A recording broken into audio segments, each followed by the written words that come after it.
بسم اللہ الرحمن الرحیم الحمد للہ رب العالمین وصلی اللہ علی محمد وآلہ الطاہرین ولعنۃ اللہ علی اعدائہم اجمعین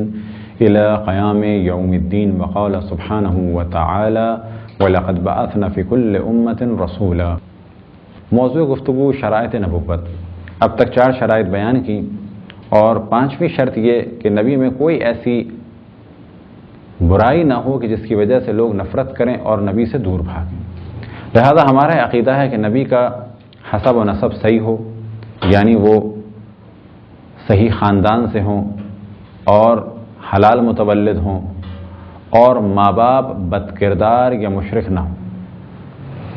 اب اگر جناب ابراہیم کے بارے میں ہے کہ ان کا باپ بت تراش تھا تو وہاں پر مختلف دلائل سے ہم یہ ثابت کرتے ہیں کہ انشاءاللہ وہ گفتگو بعد میں کی جائے گی کہ وہ جناب ابراہیم کے والد نہیں بلکہ وہ چچا تھا۔ آذر جناب ابراہیم کا چچا تھا کہ جس کے پاس وہ پلے تھے اور والد کا نام ان کے تارخ تھا۔ اور جب باپ کہا گیا ہے تو اسی عنوان سے قرآن مجید میں باپ، چچا اور دادا اور والد سب کے لیے آیا۔ انشاءاللہ اس موضوع پر تفصیل سے گفتگو ہوگی۔ بس ہمارا یہ عقیدہ ہے کہ نبی حلال سے متولد ہو، ماں بد کردار نہ ہو، کوئی فاسقہ یا فاجرہ یا بد کردار خاتون نہ ہو، اسی طرح سے باپ بھی کوئی بد کردار شخص نہ ہو، اور یہ کہ دونوں مشرک نہ ہوں۔ اسی طریقے سے ہمارا یہ عقیدہ ہے کہ نبی شکل و صورت میں ایسے نہیں ہو سکتے کہ ان سے کوئی نفرت کرے۔ مثال کے طور پہ بد شکل، یہ ممکن ہے کہ وہ ایک قبول صورت ہو۔ لہذا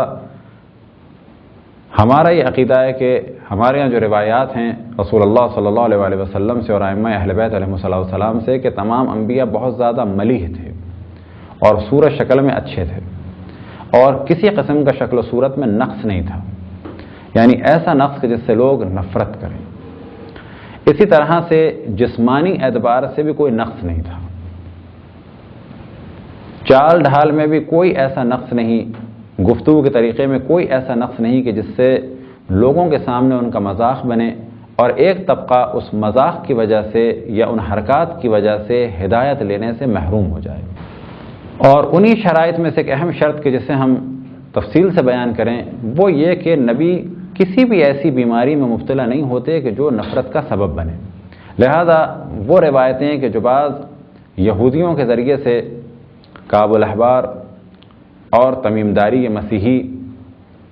اور پھر ابو ہریرہ کے ذریعے سے بعض مسلمان کتب تک پہنچی، البتہ مذہب اہل بیت ان روایتوں سے بری ہے کہ جناب ایوب کو کوڑ ہو گیا یا ایسی بیماریاں ہوئیں کہ جسم سڑ گیا یا کیڑے پڑ گئے